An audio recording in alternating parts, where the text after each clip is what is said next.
இந்த நாளிலும் யாத்திரையாகமத்தின் புஸ்தகம் 18ஆம் அதிகாரத்துக்கு நம்முடைய வேதாகமத்தை நாம் திருப்பிக் கொள்ளலாம்.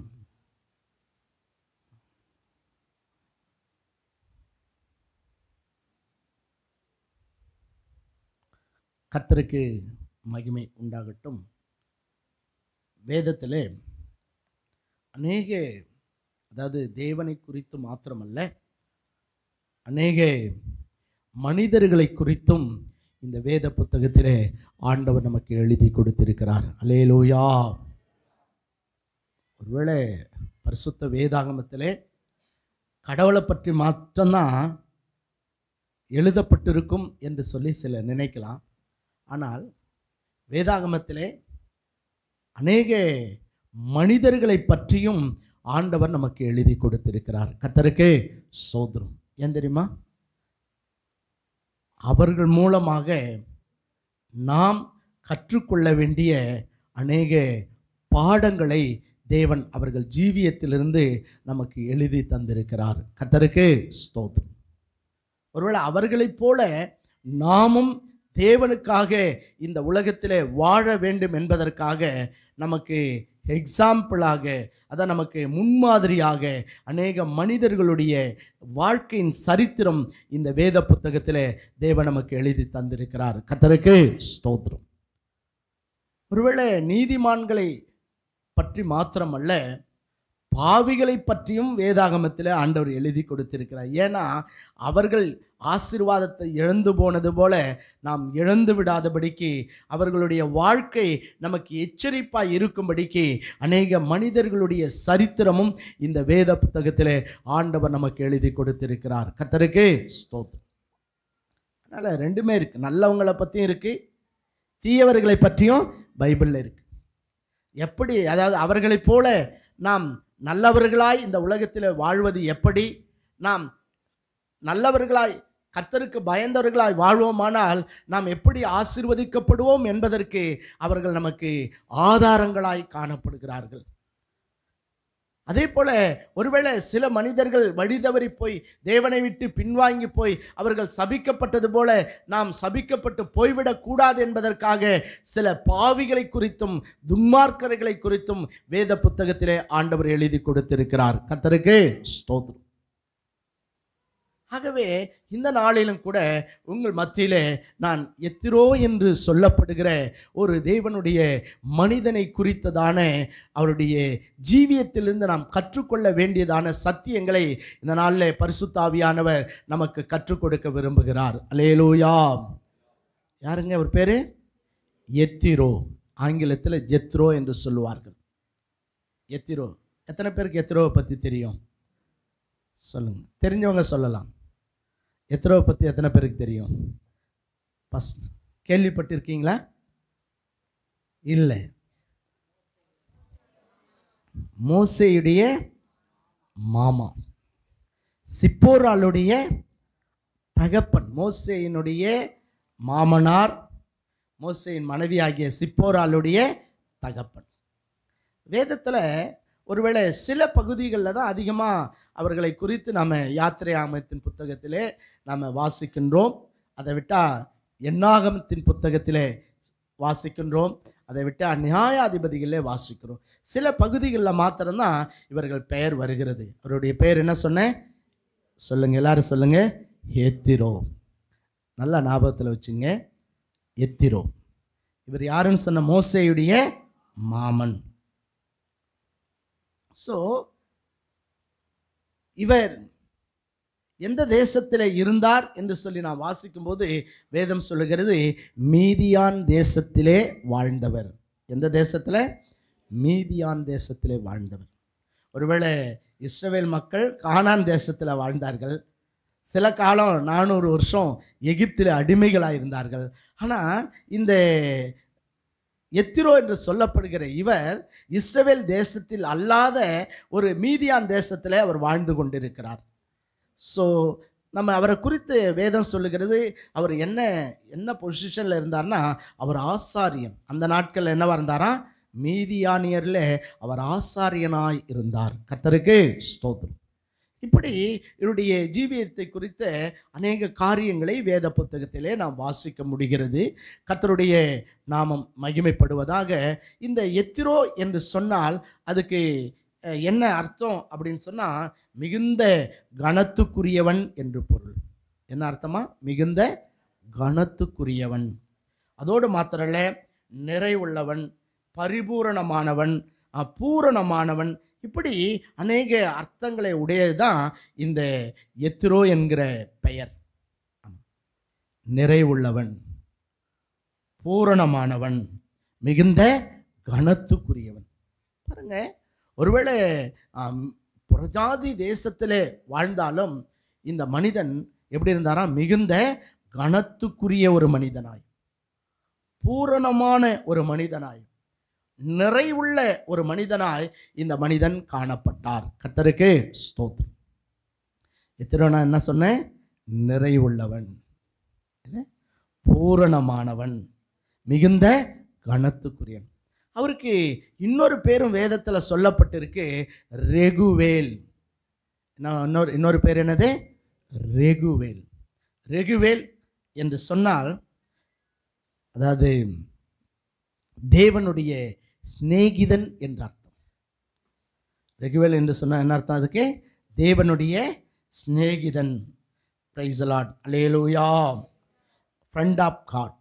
இன்னும் மூல பாஷையில் யெகோவாவின், இல்லையா? ஸோ நண்பன், சிநேகிதன் என்று சொல்லி எழுதப்பட்டிருக்கிறது. ஆகவே இந்த நாளிலே இந்த எத்திரோ என்கிறதான இந்த தேவனுடைய மனிதனுடைய சரித்திரத்திலிருந்து நாம் கற்றுக்கொள்ள வேண்டிய அநேக காரியங்களை ஆண்டவர் நமக்கு கற்றுக் கொடுக்க விரும்புகிறார். கர்த்தருக்கு ஸ்தோத்திரம். நீங்கள் அதாவது இந்த யாத்திரையாகமத்தின் புத்தகம் 2ஆம் அதிகாரத்தில் 21வது வசனத்தை முதலாவது நாம் வாசிக்கலாம்.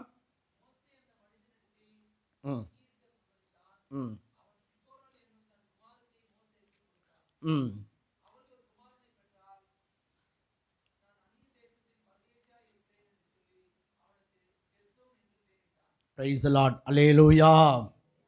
கர்த்தருக்கு சொல்லுங்களா, கர்த்தருக்கு ஸ்தோத்திரம்.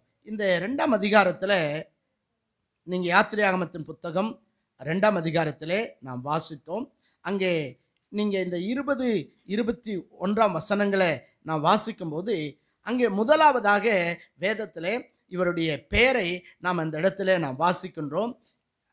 நாம் பார்க்கும் பொழுது அங்கே இந்த மோசே அவருடைய வீட்டில் போய் எத்தனை வருஷம் தங்கியிருந்தாரா? 40 ஆண்டுகள் அங்கே அந்த எத்திரோவுடைய வீட்டிலே மோசே தங்கியிருக்கிறதை நாம் பார்க்கின்றோம். அல்லேலூயா. நீங்கள் 18ஆம் வசனத்திலிருந்து வாசிக்கிறேன். அவர்கள் தங்கள் தகப்பனாகிய ரெகுவேல் இடத்தில் வந்தபோது அவன், நீங்கள் இன்று இத்தனை சீக்கிரமாய் வந்தது என்ன என்று கேட்டான். 16ஆம் வசனத்தில், மீதியான் தேசத்து ஆசாரியனுக்கு 7 குமாரத்திகள் இருந்தார்கள். அவர்கள் தங்கள் தகப்பனுடைய ஆடுகளுக்கு தண்ணீர் காட்டும்படி அங்கே வந்து தண்ணீர் முண்டு தொட்டிகளை நிரப்பினார்கள். நீங்கள் அப்படியே இந்த அதிகாரத்தில் வாசித்துட்டு வரும்போது பாருங்க, ஸோ மோசே எகிப்திலே இருந்து தப்பி, எகிப்தில் எத்தனை வருஷம் இருந்தார் மோசே? 40 ஆண்டுகள். இப்போ அவர் பார்வோனுடைய அரண்மனையிலே வளருகிறார். அதுக்கு அடுத்து அந்த தேசத்தினுடைய ராஜாவாக வரவேண்டிய இந்த மோசே, ஆனால் தன் ஜனங்கள் அந்த எகிப்திலே அடிமைகளாக இருக்கிறத பார்த்து, நான் ராஜாவாகிறத விட என் தேசத்தில் இருக்கிற என் ஜனங்களை இந்த பார்வோனுடைய அடிமைத்தனத்திலிருந்து விடுதலையாக்க வேண்டும் என்பதை அவர் குறிக்கோளாக கொண்டு அவர் செயல்படுகிறதை நாம் பார்க்கின்றோம். கர்த்தருக்கு ஸ்தோத்திரம். அதனால் ஒரு நாள் வெளியில் போகும்போது ஒரு எகிப்தியனும் ஒரு எபிரேயனும் என்ன பண்ணுறாங்க? சண்டை போடுகிறார்கள். உடனே இவர் என்ன பண்ணுறாரு? அந்த எகிப்தியனை அடித்து கொன்று புதைத்து விடுகிறார். இது பார்வோனுக்கு தெரிஞ்சிச்சு. அதனால் பார்வோன் இவரை கொலை செய்ய என்ன பண்ணுறானா? திட்டமிடுகிறான். அதனால் மோசேக்கு இந்த காரியம் தெரிஞ்ச உடனே தப்பித்து அவர் எங்கே ஓடி போகிறாரு? மீதியான் தேசத்துக்கே ஓடி போகிறார். அப்போ அப்போ போயிட்டு ஒரு துறவண்டையிலே அவர் உட்கார்ந்து கொண்டிருக்கும் போது இந்த மீதியான் தேசத்து ஆசாரியனாகிய இந்த எத்திரோவினுடைய குமாரத்திகள் ஆடுகளை மேய்த்து கொண்டு அந்த ஆடுகளுக்கு தண்ணீர் காட்டும்படி அந்த துறவண்டையிலே வருகிறார்கள். கர்த்தருக்கு ஸ்தோத்திரம். பாருங்க, மோசே எங்கே போகிறதுன்னு தெரியாது, அடுத்தது தன் வாழ்க்கையில் எங்கே இருப்பன்னு தெரியாது, ஸோ தன்னுடைய எதிர்காலம் என்னவாகுன்னு தெரியாது. ஆனால் அப்படிப்பட்ட சூழ்நிலையிலே அவர் துறவண்டையிலே உட்கார்ந்து கொண்டிருக்கும் போது அங்கே ஆடுகளுக்கு தண்ணீர் காட்டும்படி வந்த இந்த எத்திரோவினுடைய குமாரத்திகள் அங்கே தண்ணீர் மொண்டு இல்லை கிணற்றிலிருந்து தண்ணீரை தொட்டியிலே மொண்டு ஊற்றுகிறார்கள். அப்போ அங்கே இருக்கிற மேய்ப்பர்கள்லாம் வந்து இவ்வளோ மிரட்டுறாங்க. எல்லா ஆடுகளும் வந்ததுக்கப்புறம் தான் நீ என்ன பண்ணணும், எங்கள் ஆட்டுக்கெல்லாம் முதல்ல தண்ணி காட்டணும், அதுக்கப்புறம் தான் உங்கள் ஆட்டுக்கு காட்டணும் அப்படின்னு சொல்லி அவர்கள் தடுக்கிறார்கள். அப்போது அந்த அநியாயத்தை பார்த்த மோசே அங்கே போய் அவர்களுக்கு என்ன பண்ணாராம், துணை நின்று அந்த அவர்களுடைய ஆடுகளுக்கு தண்ணீர் காட்டுகிறார். அதுக்கப்புறம் நம்ம பார்க்குறோம், இந்த எத்திரோவினுடைய குமாரத்துகள் வீட்டுக்கு போகிறாங்க. போய் அவங்க அப்பாவோட போனோடனே அப்பா கேட்குறாரு, இன்றைக்கு இத்தனை சீக்கிரமாக நீங்கள் வந்தது எப்படி? ஏன்னா இத்தனை நாள் ரொம்ப லேட்டாக வருவீங்க, இன்றைக்கி சீக்கிரமாக வந்துட்டீங்களே, எப்படி வந்தீங்கன்னு கேட்டப்போ அவங்க சொல்கிறாங்க, இன்றைக்கி ஒரு எகிப்தியன் வந்தான், அவன் நம்முடைய ஆடுகளுக்கு தண்ணீர் காட்டுவதற்கு என்ன பண்ணான், உதவி செய்தான்.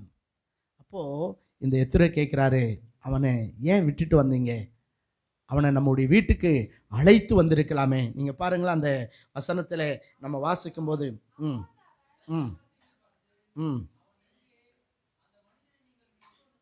ம் பிரைஸ் தி லார்ட், அல்லேலூயா.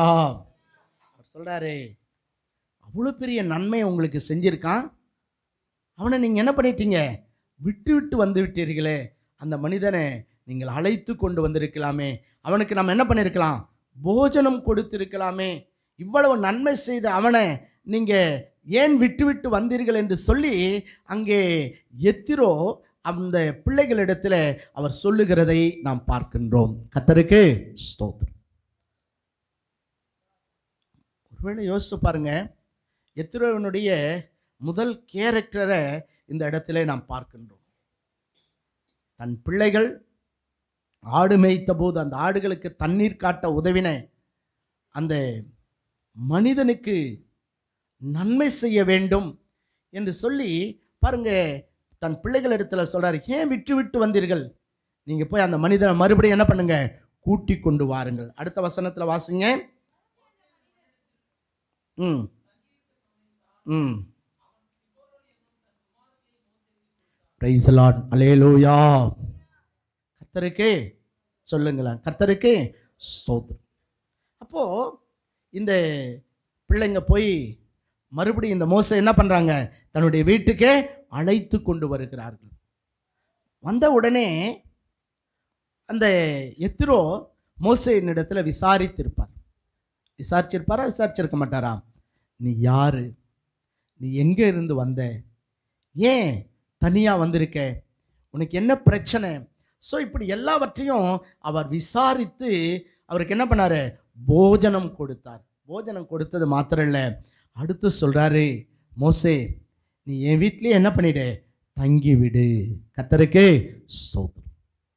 பாருங்க, ஆண்டவருடைய நடத்துதல் ரொம்ப ஆச்சரியமானது.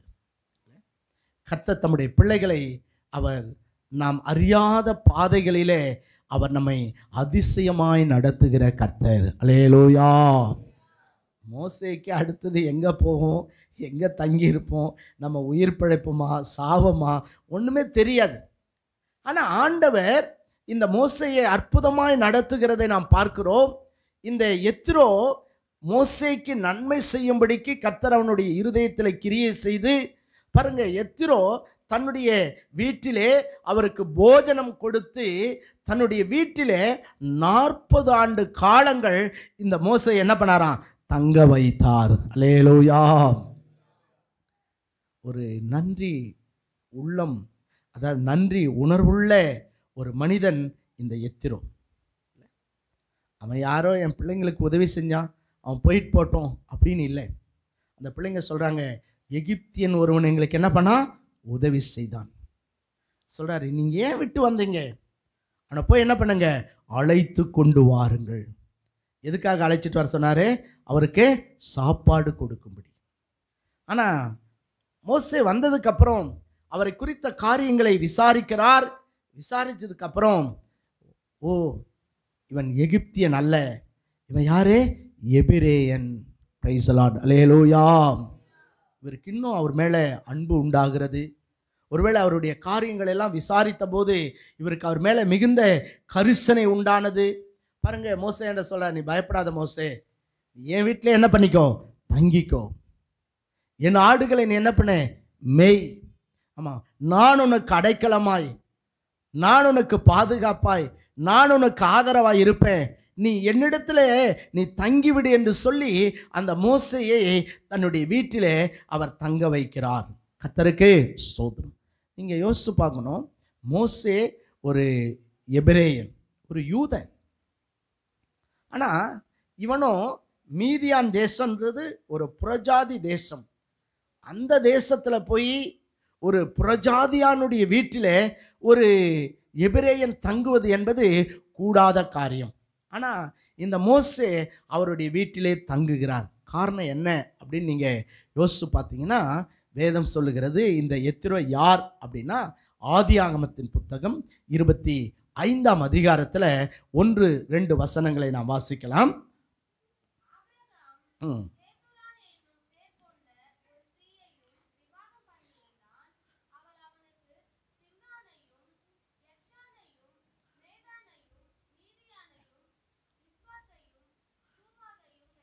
பிரைஸ் தி லார்ட், அல்லேலூயா. பாருங்க, மீதியான் தேசத்திலே ஆசாரியனாய் இருந்த இந்த எத்திரோ யார், இவருடைய பூர்வீகம் என்ன என்பதை நாம் பார்க்கும் பொழுது, இவர் யாரா? ஆபிரகாமுடைய சந்ததி. அல்லேலூயா. ஆபிரகாமுக்கு எத்தனை மனைவி? 3 மனைவிகள். ஆபிரகாமுக்கு முதல் மனைவி சாராள், ஆகார், கேத்துராள். அப்போ இந்த கேத்துராளுடைய பிள்ளைகள், அந்த கேத்துராளுடைய பிள்ளைகள் தான் யாரு? இந்த மீதியானியர். சொல்லப்போனா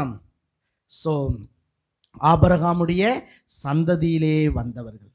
அதுக்கப்புறம் நீங்கள் அந்த அதிகாரத்தில் வாசித்தீங்கன்னா, இவர்கள் இஸ்மவேல் வேறு தேசத்துக்கு, அது மீதியானியர் வேறு தேசத்துக்கு, இல்லையா? ஈசாக்கு வாக்குத்தத்த தேசத்துக்கு, இப்படி அவங்க என்ன பண்ணுறாங்க? பிரிந்து போகிறார்கள். இப்படி பிரிந்து போய் மீதியான் தேசத்தில் இந்த ஆசாரியனாக இந்த எத்திரோ வாழ்ந்தாலும் அவன் தன் தேவன் மேல் வைத்த நம்பிக்கையை அவன் விட்டுவிடவில்லை. அல்லேலூயா. சொல்லப்போன ஆபிரகாமுடைய குமாரன் யாருங்க? இந்த மீதியானியர், அந்த வம்சத்தில் வந்தவங்க. ஆகவே இந்த இவனும் தேவனை பற்றி நன்றாய் அறிந்திருந்தான். கர்த்தருக்கு ஸ்தோத்திரம். நிறைய பேர் இந்த ரெகுவேலை பற்றி சொல்லும்போது சொல்லுவாங்க, அவன் இயேசு அறியாதவன், அவன் புறஜாதி இனத்தை சார்ந்தவன். இல்லை, அவன் தேவனை அறிந்த, தேவனிடத்தில் மிகுந்த பயபக்தியுள்ள, அந்நிய தேசத்தில் வாழ்ந்தாலும் தேவனுக்காக மிக பக்தி வைராக்கியமாய் ஜீவித்த ஒரு தேவனுடைய மனிதன்தான் இந்த ரெகுவேல் என்கிற எத்திரோ. அல்லேலூயா. ஒருவேளை நாம் கூட அந்நிய தேசத்தில் வாழ்ந்துட்டு இருக்கலாம், நாம் கூட தேவனை அறியாத இந்த ஜனங்கள் மத்தியில் நாம் ஜீவித்து கொண்டிருக்கலாம். ஒருவேளை இந்த ஜனங்கள் தேவனை அறியாமல் இன்றைக்கு பலவிதமான அவர்கள் மூட நம்பிக்கையில் வாழ்ந்து கொண்டிருக்கலாம். ஆனால் நம்ம எங்கே இருந்தாலும் கர்த்தருடைய பிள்ளைகளாகிய நாம் இந்த எத்திரோவை போல தேவனுக்கென்று நாம் பக்தி வைராக்கியமாய் ஜீவிக்க வேண்டியது அவசியம். அல்லேலூயா. கர்த்தருடைய நாமத்துக்கு ஸ்தோத்திரம். பாருங்க, அவன் தேவனை அறிந்த ஒரு தேவ பக்தியுள்ள மனிதனாய் இருந்தபடினால தான் மோசேக்கு நன்மை செய்ய வேண்டும் என்கிற அந்த ஒரு உணர்வு அவனுக்குள் காணப்படுகிறது. சொல்லப்போனால் அந்த நன்றி உணர்வு ரட்சிக்கப்பட்ட நம்ம எல்லாருக்குள்ளும் முதலாவது இருக்க வேண்டியது என்னன்னா நன்றி உணர்வு. அல்லேலூயா, அல்லேலூயா, அல்லேலூயா. ஆமாம். அப்போது இந்த மனிதன் நான் சொன்ன நிறைவுள்ளவன். எதில் நிறைவுள்ளவனா? நன்றி உணர்விலே இவன் நிறைவுள்ளவனாக இருக்கிறான். ஆட்டுக்கு தான் தண்ணி காட்டினான், அவனை அப்படியே விட்டுட்டு இருக்கலாம். இல்லை இல்லை, அவனுக்கு நன்மை செய்ய வேண்டும். ஒருவேளை நன்மை செய்ய சாப்பாடு கொடுக்கறதுக்காக அழைத்து வந்த அவனுக்கு தன் வீட்டிலே தங்க இடம் கொடுத்து 40 ஆண்டுகள் தன்னோடு கூட இந்த மோசேயை அவர் வைத்து கொண்டு இருந்தார் என்று சொன்னால் அவருடைய நன்றி உணர்வை நாம் பார்க்கின்றோம். கர்த்தருக்கு ஸ்தோத்திரம். மற்றவர்களை விசாரிக்கிற, மற்றவர்களை ஆறுதல் படுத்துகிற, மற்றவர்களுக்கு ஆதரவாக இருக்கக்கூடிய ஒரு நல்ல நன்றி உணர்வு உள்ள மனிதன்தான் இந்த எத்திரோ. அல்லேலூயா. ஆமாம், வேதத்தில் நம்ம பார்க்குறோம், நாமும் கூட எப்படி இருக்கணுமா? எப்பொழுதுமே நன்றி உணர்வுள்ளவர்களாய் நாம் இருக்க வேண்டும். சங்கீதம் 103 சங்கீதக்காரன் சொல்கிறார், நம்ம எல்லாருக்கும் அந்த வசனம் தெரியும், என் ஆத்துமாவே கர்த்தரை ஸ்தோத்திரி, என் முழு உள்ளமே அவருடைய பரிசுத்த நாமத்தை ஸ்தோத்திரி, என் ஆத்துமாவே கர்த்தரை ஸ்தோத்திரி, கர்த்தர் செய்த சகல உபகாரங்களையும் மறவாதே. அல்லேலூயா. ஆண்டவர் நம்மளெல்லாம் ஆசீர்வதிக்கணும் அப்படின்னா நம்ம எல்லாருக்கும் இருக்க வேண்டியது என்னது? நன்றி உணர்வு. யார் மேலே இருக்கணும்? முதல்ல நம்முடைய தேவன் மேலே நாம் எப்பொழுதும், தேவனுக்கு நாம் எப்பொழுதும் நன்றி உள்ளவர்களாய் நாம் இருக்க வேண்டும். ஒருவேளை யோசித்து பாருங்க, ஒவ்வொரு நாளும் கர்த்தர் நம்முடைய ஜீவனை அழிவுக்கே தப்புவிக்கிறார். ஒரே ஒரு வினாடி ஆண்டவர் நம்மை கைவிட்டால் கூட இந்த பூமியில் நாம் உயிர் வாழ முடியாது. ஆமாம் தானே? ஒரே ஒரு செகண்ட். உலகத்தில் பார்க்குறோம் எத்தனையோ மரணங்கள், எத்தனையோ விபத்துகள், எத்தனையோ கொடிய வியாதிகள் இல்லையா? ஆனால் ஆண்டவர் நம்மை ஒவ்வொரு நாளும் ஆபத்துக்கு, மரணத்துக்கு, வியாதிக்கு, பலவீனத்துக்கு, நமக்கு எதிராக எழும்பி வருகிற சத்துருக்களுக்கு தேவன் நம்மை விலக்கி, நம்மை பாதுகாத்து, நம்முடைய ஜீவனை அழிவுக்கு தப்புவித்து ஒவ்வொரு நாளும் பாருங்க நம்முடைய தேவைகளை அற்புதமாய் சந்தித்து நம்மை சோதரம் ஜீவனோட கர்த்தர் வைத்திருக்கிறார். அல்லேலூயா. ஆமாம், ஒருவேளை ஆண்டவர் நம்மளை காப்பாற்றலைன்னா எத்தனையோ ஆபத்தில் நம்ம என்ன பண்ணியிருப்போம்? மரித்து போயிருப்போம். ஆண்டவர் நம்மளை குணமாக்கலைன்னா எத்தனை நேரங்களில் வியாதியில் நம்ம என்ன செஞ்சுருப்போம்? மரித்து போயிருப்போம். ஒருவேளை ஆண்டவர் நமக்கு உதவி செய்யாமல் போயிருப்பாரானால் இன்னைக்கு நாம் பெற்றிருக்கிற எந்த நன்மையும் நாம் பெற்றிருக்க முடியாது. இல்லை, ஆண்டவர் நமக்கு எத்தனையோ விதத்தில் ஒவ்வொரு நாளும், சொல்லப்போனால் ஒவ்வொரு செகண்டும் தேவன் நம்மை நேசித்து, நம்மை காப்பாற்றி, நம்மை உடுத்துவித்து, நம்மை போஷித்து, நம்மை அற்புதமாய் கர்த்தர் நடத்தி வருகிறார். அல்லேலூயா. அதனால் அதெல்லாம் நினச்சி நம்ம எப்போதும் ஆண்டவருக்கு என்ன செய்யணுமா? நன்றி நிறைந்த உணர்வுள்ளவர்களாய் நாம் காணப்பட வேண்டும். இந்த எத்திரோ மிகவும் நன்றியுள்ள ஒரு மனிதன். ஸோ அதோடு மட்டும் இல்லை, நம்ம கர்த்தருக்கும் நன்றியுள்ளவர்களாக இருக்கணும், மனிதர்களுக்கும் நாம் நன்றியுள்ளவர்களாய் இருக்க வேண்டும். கர்த்தருக்கே ஸ்தோத்திரம். நம்ம எப்போவுமே மற்றவர்கள் நமக்கு செய்த நன்மைகளை நாம் ஒரு நாள் என்ன பண்ணக்கூடாதான்? மறக்கவே கூடாது. ஒருவேளை உலகத்தில் திருவள்ளுவர் சொல்லியிருக்கிறத பார்க்குறோம், ஏன் நன்றி மறப்பது நன்று அன்று, நன்று அல்லது அன்றே மறப்பது நன்று. ஆமாம், நாம் என்ன பண்ணுவோம் தெரியுமா? நன்றியை மறந்துடுவோம். அதான் நம்ம மனிதனுடைய கேரக்டர் எப்படின்னா, மறக்க வேண்டியதை மறந்து விடுவான், மறக்கக்கூடாதவைகளை என்ன செய்ய மாட்டான்? மறக்கவே மாட்டான். 50 வருஷம் ஆனாலும் யாரோ ஒரு நாள் ஒரு சின்ன வார்த்தை சொல்லியிருப்பாங்க, அப்படியே பச்சை மரத்தில் அடித்து ஆணி மாதிரி மனசில் வச்சுன்னு அவன் அன்னைக்கு சொன்னான நான் அவனை விடுவனா? இல்லை, அந்த வைராக்கியம், அந்த எரிச்சல், அந்த கோபம். ஆனால் ஆண்டவருடைய பிள்ளைகளிடத்தில் அப்படி இருக்கக்கூடாது. ஸோ கர்த்தர் நம்ம ஆசீர்வதிக்கும்படி பல மனிதர்களை தேவன் நமக்கு பல நேரங்களில் நமக்கு உதவியாய் கர்த்தர் வைக்கிறார் இல்லையா? யோசித்து பாருங்கள், நம்ம எல்லாருக்குமே எத்தனையோ விதத்தில் நம்முடைய குடும்பத்தார், நம்முடைய நண்பர்கள், நம்முடைய திருச்சபை மக்கள், நம்முடைய ஊழியர்கள் இல்லையா? ஸோ நம்முடைய உறவினர்கள், இப்படி சொல்ல முடியும் எத்தனையோ விதத்தில். அந்த சூழ்நிலையில் அவங்க மட்டும் நமக்கு உதவி செய்யாமல், அந்த நேரம் நமக்கு ஆலோசனை கொடுக்காம, அந்த நேரம் நமக்கு அவங்க துணை நிற்காமல் போயிருந்தா நாம் ஒருவேளை இன்றைக்கு இந்த நிலைமைக்கு வந்திருக்க முடியாது. ஆகவே ஆண்டவர் பல நேரங்களில் நமக்கு பல மனிதர்கள் மூலமாக கர்த்தர் நமக்கு உதவி செய்கிறார். அல்லேலூயா. நமக்கு நன்மை செய்யும்படி ஆண்டவர் சில நேரங்களில் சில மனிதர்களை தேவன் நமக்கு என்ன செய்கிறாரு, ஆதரவாய், நமக்கு அடைக்கலமாய், ஆண்டவர் நமக்கு துணையாய் கர்த்தர் எழுப்பி நம்மை பாதுகாக்கிறார். கர்த்தருக்கே ஸ்தோத்திரம். அதெல்லாம் மறக்கவே கூடாது. ஆமாம் இல்லையா? ஸோ நன்றி, நாம் மறவாதவர்களாக இருக்க வேண்டும். அப்போ தான் தேவனால் நாம் ஆசீர்வதிக்கப்படுவோம். அப்போ தான் நம்முடைய சந்ததி தேவனால் ஆசீர்வதிக்கப்படும். நாம் நம்முடைய சந்ததி இந்த பூமியில் ஆசீர்வாதமாக இருக்கணும் அப்படின்னு சொன்னால் நம்ம எப்பொழுதும் பாருங்கள் அந்த நன்றி உள்ள இருதயம் உள்ளவர்களாய் நாம் காணப்பட வேண்டும். கர்த்தருடைய பரிசுத்த நாமத்துக்கே ஸ்தோத்திரம். என் நன்றி கொன்றார்க்கும் உய்வுண்டாம் உய்வில்லை, செய் நன்றி கொன்ற மகர். அதனால் நன்றி மறக்கவே கூடாது பாருங்க. ஸோ அதனால தான் ஆண்டவர் இந்த எத்ரோவை வேதத்தில் ஆண்டவர் எழுதி வச்சிருக்கிறார் பாருங்க. இஸ்ரவேல் மக்களுக்கு மிகப்பெரிய தலைவனாய் விளங்கின மோசேயினுடைய மாமனாகும்படியான பாக்கியத்தை இந்த எத்ரோவுக்கு ஆண்டவர் கொடுக்கிறார். எவ்வளோ பெரிய பாக்கியம் இல்லை? மோசே தான் இஸ்ரவேல் மக்களுக்கு தலைவன். அந்த தலைவனுடைய மாமனாராக வரக்கூடிய பாக்கியத்தை எத்ரோ பெற்றுக்கொண்டதற்கு ஒரு காரணம் என்ன அப்படின்னு கேட்டிங்கன்னா, ஸோ இவனுக்கு இருந்த அந்த நன்றி உணர்வு. ஹல்லேலூயா. ஆமாம், நமக்கு எப்போதும் அந்த நன்றி உணர்வு இருக்கணும். நன்றி கெட்டவங்களை ஆண்டவர் ஆசீர்வதிக்கவே மாட்டார்.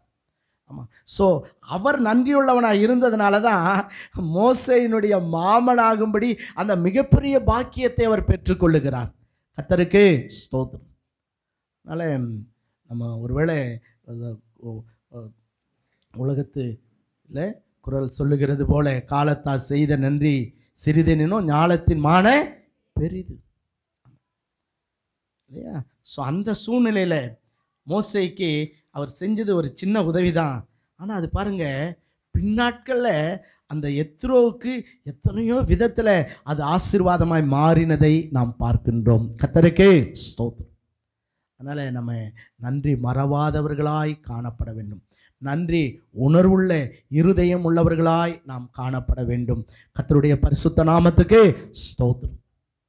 சரி, ரெண்டாவது, நீங்கள் அந்த யாத்திராகம புத்தகம் 18ஆம் அதிகாரத்தில் 1-2 வசனங்களை வேகமாக வாசிங்க.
Praise the Lord. அல்லேலூயா.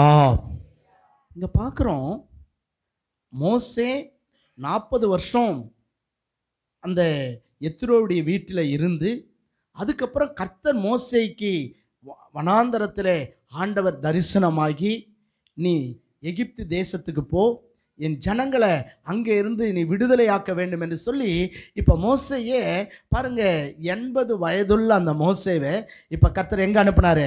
எகிப்துக்கு அனுப்புகிறார். மறுபடியும் எகிப்துக்கு போகிறாரு. அங்கே அற்புதங்களை அதிசயங்களை மோசேயின் மூலமாய் கர்த்தர் செய்கிறார். அதுக்கப்புறம் அங்கே அந்த இஸ்ரவேல் ஜனங்களை எகிப்திலிருந்து அவர் விடுதலையாக்கி கொண்டு இப்போ என்ன செய்கிறார்னா, கானானுக்கு போகும்படி அவர் பிரயாணப்பட்டு வருகிறார். அல்லேலூயா. இதெல்லாம் இப்போ மோசேயினுடைய மனைவியும் பிள்ளைகளும் எங்கே இருக்காங்க? எத்திரோவினுடைய வீட்டிலே இருக்கிறார்கள். இப்போ எத்திரோ தன் மருமகனை கொண்டு கர்த்தர் செய்த அந்த எல்லா காரியங்களையும் கேள்விப்பட்டு நம்ம போய் நேரடியாக மோசேயை சந்திக்கணும் அப்படின்னு சொல்லி மோசேயினுடைய பிள்ளைகளையும் மனைவியையும் அழைத்து கொண்டு இப்போ நேராக மோசே இருக்கிற அந்த வனாந்தரத்துக்கு, அந்த பாளையத்தண்டையிலே அவர் வருகிறார். வந்தபோது அவர் சொல்லி அனுப்புகிறாரு, நேராக போய் மோசேயை பார்க்கல, அவர் சொல்லி அனுப்புகிறார், உன் மாமனாகிய எத்திரோவும் உன் மனைவியும் உன் பிள்ளைகளும் வந்திருக்கிறோம் அப்படின்னு சொல்லி போய் யாருண்ட சொல்லுங்க? மோசே இடத்துல சொல்லுங்க. அல்லேலூயா, கர்த்தருக்கு ஸ்தோத்திரம். பாருங்க, ஒரு மோசே நேராக போய் மோசே எத்திரோ என்ன பண்ணியிருக்கலாம்? பார்த்துருக்கலாம். ஆனால் என் மருமகன் தானே அப்படின்னு அந்த இதுவெல்லாம் இல்லை. அவர் வந்து அந்த வெயிட் பண்ணி இல்லையா சொல்லி அனுப்புகிறார். அப்போ போய் சொன்ன உடனே மோசே பாருங்க, தன் மாமனை பார்க்கும்படி அவர் என்ன செய்கிறாரு? எதிர்கொண்டு வருகிறார். அல்லேலூயா. மோசே மிகப்பெரிய தலைவன், சரி வர சொல்லுங்க அப்படிலாம் சொல்ல இல்லை. பாருங்க, எவ்வளவா மோசே ஒரு பெரிய தலைவனாக இருந்தும் தன் மாமனார் வந்திருக்கிறாருன்றப்போ அவர் மேலே எவ்வளவு ஒரு அன்புள்ளவராய், அவரை எவ்வளவு ஒரு ஆனர் பண்ணும்படி, கனம் பண்ணும்படி அவருக்கு என்ன பண்ணுறாராம்? எதிர்கொண்டு வருகிறார். அல்லேலூயா. இன்னைக்கு இதெல்லாம் மாறிப்போச்சு இல்லை? நம்ம வீட்டுக்கு யாராவது விருந்தாடி வராங்கன்னா அந்த காலத்தில் என்ன பண்ணுவோம்? வரும்போதே வெளியே வந்து நின்று, வாங்க அத்தை, வாங்க மாமா, வாங்க சித்தி, நல்லா இருக்கீங்களா அப்படின்னு சொல்லி அன்போடு கூட வரவேற்ற காலங்கள். ஆனால் இப்போ போனால் நம்மளே போய் நம்மளே சேர் எடுத்து போட்டு நம்மளே உட்காந்து, அப்புறம் ஐயா வருவார், அப்புறம் அம்மா வருவாங்க, அப்புறம் பிள்ளைங்க வரும். பிள்ளைங்க எங்கே? அது செல்ஃபோனை பார்த்துங்குதுன்னுவாங்க இல்லை? அந்த அன்பு மாறி போய்விட்டது. ஆனால் பாருங்க, இந்த எத்திரோ மிகவும் அன்புள்ள ஒரு மனிதன், மோசேயும் மிகவும் அன்புள்ள ஒரு மனிதன். ஆமாம், நிறைய சொல்லலாம். பாருங்க, மாமன் வந்திருக்கிறார் அப்படின்னோடனே மோசே என்ன செய்கிறாரு? எதிர்கொண்டு வருகிறார். அவருக்கு வணக்கம் சொல்லுகிறார் இல்லையா? அவரை வணங்கினார்னு இருக்கு. அவரை வணங்கி அவர் என்ன பண்ணாராம்? நான் நினைக்கிறேன் கட்டி அணைச்சி என்ன பண்ணியிருப்பார்? முத்தமிட்டு இருப்பார். யாரை? மாமனார். எவ்வளோ பாசம் பாருங்க. இன்றைக்கி நிறைய பேருக்கு மாமனார்னாரே எட்டி கசப்பு மாதிரி இருக்கும் இல்லை? கல்யாணம் ஆகிற வரைக்கும் மாமா, கல்யாணம் ஆனதுக்கப்புறம் அவன் யாரோ இல்லை? அன்பற்ற உலகம். ஆனால் அதுவும் எத்தனையோ ஆண்டுகளுக்கு பிற்பாடு தான் இப்போ என்ன செய்கிறார்? மோசையை எத்திரோ சந்திக்க வருகிறார். அது 40 வருஷம் அவங்க வீட்டில் இருந்திருக்கார். அப்போது எந்த அளவு எத்திரோ அவரை அன்பாய் நடத்தி இருப்பார். அம்மாவா இல்லையா? யோசிச்சு பாருங்க, 40 வருஷம் ஒருத்தவங்களை நம்ம வீட்டில் வச்சு அவங்கள வளர்த்து அவங்களுக்கு சோறு போட்டு அவங்கள பராமரிக்கிறது சாதாரணமான விஷயம் இல்லை. ஆனால் அவர் எவ்வளவு அன்பாய், அவர் ஆறுதலாய், இவருக்கு தேறுதலாய் எத்திரோ இருந்திருப்பார் என்று சொன்னால், மோசே வந்து அவரை முத்தமிட்டு அவருக்கு கனம் பண்ணி, இன்னும் வசனத்தில் வாசிங்கன்னா இருவர் என்ன பண்ணார்களாம்? நலம் விசாரித்து கொண்டார்கள். அல்லேலூயா. இப்போ இருக்கிற சில மருமகள்லாம் மாமனார் வராருன்னா, அவன் வரட்டங்க, எனக்கு வேலை இருக்குது, நீ பார்த்துக்கோ அப்படின்னு சொல்லிட்டு மனைவியாண்ட சொல்லிட்டு போயிடக்கூடிய ஆட்கள்லாம் இருக்காங்க இல்லையா? அவன் ஏன் வரான் அப்படின்னு கேட்கக்கூடிய காலங்கள் கூட இப்போ இருக்குது. அன்பற்ற உலகம். ஆனால் கர்த்தருடைய பிள்ளைங்க எப்போதும் என்ன பண்ணோம்? இந்த நிறைய காரியங்களை இதில் இருந்து நம்ம பேசலாம் பாருங்கள். பெரியவர்களை நம்ம என்ன செய்யணும்? கனம் பண்ண வேண்டும். அல்லேலூயா. மோசே தலைவன். இப்போ மோசேயை ஆனர் பண்ண வேண்டியது யார் தான்? எத்திரோ தான். ஏன்னா இஸ்ரவேல் மக்களுக்கு எல்லாருக்கும் அவன் தலைவனாய் தேவன் அவரை உயர்த்தி வச்சிருக்கிறார். அந்த உயர்ந்த ஸ்தானத்தில் மோசே இருந்தாலும் இல்லை, பெரியவர்களை, தனக்கு நன்மை செய்தவர்களை கனம் பண்ண வேண்டும் என்கிற அந்த நல்ல இருதயத்தை நாம் பார்க்கின்றோம். அல்லேலூயா. நீங்கள் கூட மாமனாராக இருக்கலாம், மாமியாராக இருக்கலாம், அப்பாவாக இருக்கலாம், அம்மாவாக இருக்கலாம், அண்ணனாக இருக்கலாம், அக்காவாக இருக்கலாம், ஒருவேளை அத்தையாக இருக்கலாம், சித்தியாக இருக்கலாம். யாராக இருந்தாலும் அவர்களை ஹானர் பண்ண வேண்டியது, கனம் பண்ண வேண்டியது யாருடைய கடமை? நம்முடைய கடமை. அவங்களுக்கு கொடுக்க வேண்டிய மரியாதையை கொடுக்கணும். அது இப்போ இருக்கிற விசுவாச குடும்பங்கள்லாம் நம்ம பார்க்குறோம். ஸோ அந்த அன்பற்ற தன்மையை நம்ம பார்க்குறோம். இல்லை, சமீபத்தில் நான், பால்ராஜையா, பாஸ்டம்மாலாம் ஒரு இடத்துல பெண் பார்க்க போயிருந்தோம். அந்த வீட்டில் ஒருவேளை அது அங்கே நாங்கள் போனப்போ அந்த பாஸ்டர் வராரு. அந்த அம்மா, நாங்கள் விருந்தாடி அங்கே போயிருக்கோம், பெண்ணு பார்க்க போயிருக்கோம், எங்களை கூட கண்டுக்கலை. முதல்ல வெளியே போய் நின்று யாரை வரவேற்குதுங்க? நாங்கள் எங்கடா போயிடுச்சின்னு பார்க்குறோம். பார்த்தா அவங்க பாஸ்டரை வெல்கம் பண்ணி அவங்க பாஸ்டரை கூப்பிட்டு அப்புறம் தான் வீட்டுக்குள்ளே வருது. யோசிச்சு பாருங்க, எங்களுக்கு ஆச்சரியமாக இருந்தது. ஸோ ஏன் சொல்கிறேன்னா, அந்த நாட்களில் அப்படித்தான் மனிதர்கள் இருந்தார்கள். யாராவது வராங்கன்னா பெரிய சந்தோஷம், இல்லை அவங்களுக்கு அளவிட முடியாத மகிழ்ச்சி. ஆனால் இப்போது அந்த அன்பெல்லாம் குடும்பங்களில் நம்ம என்ன பண்ண முடியல, பார்க்கவே முடியல. ஆனால் மோசேயினுடைய எத்திரோவினுடைய வாழ்க்கையில் அந்த அன்பை நாம் பார்க்கின்றோம். அல்லேலூயா. ஆமாம், இனிமேல் யாராவது உங்கள் வீட்டுக்கு வராங்கன்னா நீங்களும் சந்தோஷமாக போய் என்ன பண்ணணும், வரவேற்கணும். ஆமாம், பெரியவங்களை என்ன பண்ணணும், கனம் பண்ணணும். ஆமாம், விசுவாச பிள்ளைங்க கூட எனக்கு பிடிக்கல சில நேரங்களில், பிரதர் சிஸ்டர் அதெல்லாம் கூட சரியில்லாத வார்த்தை. என்ன கேட்டால் பெரியவங்களாக இருந்தால் என்ன பண்ணுங்க, அண்ணா சொல்லுங்க. இல்லை, ஒருவேளை சகோதரிகளாக இருந்தால் பண்ணுங்க, பெரியவங்களாக இருந்தால் அக்கா சொல்லுங்க. மொட்டையாக எவ்வளோ பெரியவங்களையும் பிரதர் அப்படின்றாங்க. இன்னும் இல்லை, பெரியவங்களை நம்ம கனம் பண்ணணும்.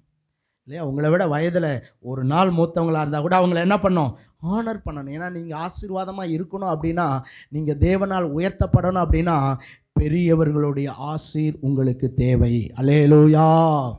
ஆமாம், அப்போ தான் தேவன் உங்களை ஆசீர்வதிப்பார். யாருக்கு கனத்தை கொடுக்கணுமோ அவங்கள நீங்கள் என்ன பண்ணணும், கனம் பண்ணணும். ஒருவேளை உங்கள் மாமியாராக இருக்கலாம், உங்கள் மாமனாராக இருக்கலாம். இல்லை, இப்போ உச்சநீதிமன்றமே ஒரு சட்டம் கொண்டாந்துருக்கு. பிள்ளைங்களுக்கு சொத்தை ஒருவேளை எழுதி கொடுத்து பிள்ளைங்க பெற்றோரை சரியாக கவனிக்கலைன்னா அந்த பத்திரத்தை கூட என்ன பண்ணலாமா, ரத்து செய்யலாம். அந்த சொத்தை திரும்ப பெற்றோர்கள் பெற்றுக்கொள்ளலாம். ஆமாம், அதனால் இன்றைக்கி நிறைய நம்ம நாட்டிலலாம் பார்க்குறோம்.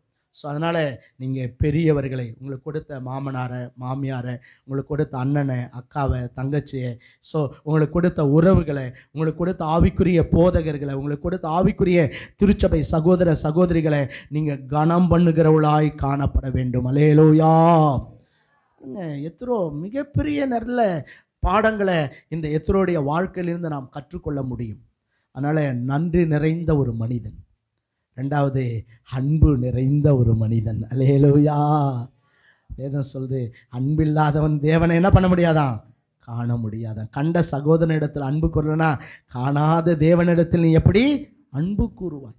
சில குடும்பங்களை பார்க்குறோம், சொந்த மாமியாரையே நேசிக்கிறது இல்லை, சொந்த தாயே நேசிக்கிறது இல்லை, சொந்த தகப்பனையே நேசிக்கிறது இல்லை, சொந்த பிள்ளைகளையே நேசிக்கிறது இல்லை. அன்பற்ற ஒரு உலகம். ஏன்னா 2 தீமோத்தேயுல வாசிக்கிறோம், இல்லை 3ஆம் அதிகாரத்தில், கடைசி நாட்களில் கொடிய காலங்கள் வரும். மனிதர்கள் எப்படி இருப்பாங்களாம், சுபாவ அன்பில்லாதவர்களாய், நன்றி கெட்டவர்களாய் மனிதர்கள் என்ன பண்ணுவாங்களா இருப்பார்கள் என்று சொல்லி அங்கே எழுதப்பட்டிருக்கிறதை நாம் பார்க்கின்றோம். இல்லை, ஆமாம், நீங்கள் வீட்டில் போய் வாசிங்க. 2 தீமோத்தேயு 3ஆம் அதிகாரத்தில் அங்கே சொல்கிறார். இது யாருக்கு எழுதுகிறாரு, திருச்சபைக்கு எழுதுகிறார், விசுவாசிகளுக்கு எழுதுகிறார். அதனால் நீங்களாம் எப்படி இருக்கணும், ஒருவரை ஒருவர் நலம் விசாரிக்கிறவளாய் காணப்பட வேண்டும், ஒருவரை ஒருவர் கனம் பண்ணுகிறவளாய் காணப்பட வேண்டும். Praise the Lord. அல்லேலூயா. ஆமாம், நீங்கள் இன்னும் கேட்டிங்கன்னா, அந்த எத்ரோவை மோசே கூப்பிட்டு போயிட்டு அவரோட போஜனம் பண்ணுகிறார். பாருங்கள், 40 வருஷம் எத்ரோ சாப்பாடு கொடுத்தாரே, இல்லை, அதை மோசே என்ன பண்ணல, மறக்கவே இல்லை. Praise the Lord. அல்லேலூயா. நம்ம கூட உபசரிக்கிறவளாக இருக்க வேண்டும். ஆமாம், நல்ல, அதுவும் இப்போல்லாம் பார்த்தீங்கன்னா அந்த ஸ்தோத்திரன்றது கூட, அந்த காலத்து விசுவாசிங்களாம் பார்த்துருக்கேன், ஸ்தோத்திரனா நல்லா 2 கரங்களையும் கூப்பி ஐயா ஸ்தோத்திரம், அக்கா ஸ்தோத்திரம், அண்ணா ஸ்தோத்திரம் வாங்க. இப்போலாம் அந்த கை கூப்புறதெல்லாம் இல்லை. பிரதர் ஸ்தோத்திரம் பிரதர், அவன் சொல்லும் போதே பயமாக இருக்குது நமக்கு. இல்லை, ஒருவேளை அடிக்க தான் வரானா, இல்லை, அந்த குரலில் கூட என்ன இல்லைங்க, ஒரு தாழ்மை இல்லைன்னா அவரை மிரட்டுற மாதிரி இல்லை, இன்னும் அந்த ஒரு பணிவு. அப்போ தான் ஆண்டவர் நம்மளை உயர்த்துவார். அந்த ஒரு தாழ்மை, அப்போ தான் தேவன் நம்மளை உயர்த்துவார். அந்த மற்றவங்களை கனம் பண்ணக்கூடிய அந்த கனமுள்ளவர்களாய் நாம் இருக்க வேண்டும். பாருங்க, மோசே மிகப்பெரிய தலைவன், ஆனால் தன்னுடைய மாமனார் என்ன பண்ணுறாராம், எதிர்கொண்டு போய் அவரை வரவேற்று அவரை முத்தமிட்டு அவருடைய சுக செய்தி என்ன பண்ணுறாராம், விசாரிக்கிறார். இந்த எத்ரோவும் தன் மருமகனிடத்தில் என்ன பண்ணுறாரு, அவருடைய சுக செய்தியை விசாரிக்கிறார். நீங்கள் அதுக்கப்புறம் மீதி நம்ம அடுத்த வாரம் பார்க்கலாம். அவரும் விசாரிக்கிறார், என்ன மருமகனே எப்படி இருக்கீங்க, என்னெல்லாம் நடந்துச்சு எகிப்தில், கர்த்தர் உங்களை எப்படிலாம் நடத்தினாரு. ஸோ எல்லாத்தையும் என்ன பண்ணுறாருங்க, உட்கார்ந்து விசாரிக்கிறார். நாம் கூட விசாரிக்கணும். இப்போலாம் அதெல்லாம் இல்லை, வந்தவொடனே இப்போ தாங்க சாப்பாடு முடிஞ்சுது இல்லை, இப்போ தான் என்ன முடிஞ்சது, நீங்கள் சாப்பாட்டு நேரத்துக்கு வந்திருக்கலாம் இல்லை இல்லை, எங்கே சாப்பாடு கேட்டுருவாங்களான்னு இல்லையா. ஸோ அப்படிப்பட்ட உலகம். ஆனால் கர்த்தருடைய பிள்ளைங்க நம்ம அப்படி இருக்கவே கூடாது. ஆகவே நம்ம மீதி அடுத்த வாரம் பார்க்கலாம். இந்த 2 காரணத்தை, இந்த 2 சம்பவத்தை நினைவில் வச்சுக்கங்க. நீங்கள் நன்றி உணர்வுள்ளவர்களாக இருங்கள். அல்லேலூயா. ஸோ அதோடு மட்டும் இல்லை, நீங்கள் அன்பு நிறைந்தவர்களாக இருங்கள். அல்லேலூயா. இந்த எத்திரோவுடைய வாழ்க்கையில் பார்க்குறோம். எத்திரோ எப்படின்னு சொன்னால், நான் என்ன சொன்னேன், நிறைவுள்ளவன், பூரணமானவன், மிகுந்த கனமுள்ளவன். கர்த்தருக்கு சோதரம். இதெல்லாம் எப்படி வந்துச்சு, அவனுடைய தெய்வீக சுபாவங்கள். ஆமாம், நம்மளை இப்படிப்பட்ட தெய்வீக சுபாவங்கள் நமக்குள்ளே இருக்கும்போது தான் ஆண்டவர் நம்ம கனமுள்ளவர்களாய், நம்மை ஆசீர்வதிக்கப்பட்டவனாய், நம்மை மேன்மையுள்ளவனாய் இந்த பூமியிலே கர்த்தர் வைப்பார். அல்லேலூயா. பாருங்க, எத்திரோ அப்படி இருந்ததுனால எத்திரோ மட்டும் இல்லை, அவன் பிள்ளைகளுடைய வாழ்க்கையும் ஆசீர்வதிக்கப்பட்டது. இல்லை, மிகப்பெரிய தலைவனாகிய மோசேக்கு மாமனாரமாகும்படியான பாக்கியத்தை அவன் பெற்றுக்கொண்டான். கர்த்தருடைய நாமத்துக்கு சோதரம். கர்த்தர் உங்களையும் இந்த புதிய வருஷத்தில் கனமுள்ளவர்களாய், மேன்மையுள்ளவர்களாய், நிறைவுள்ளவர்களாய் கர்த்தர் எல்லாரையும் கர்த்தர் ஆசீர்வதிக்க விரும்புகிறார்.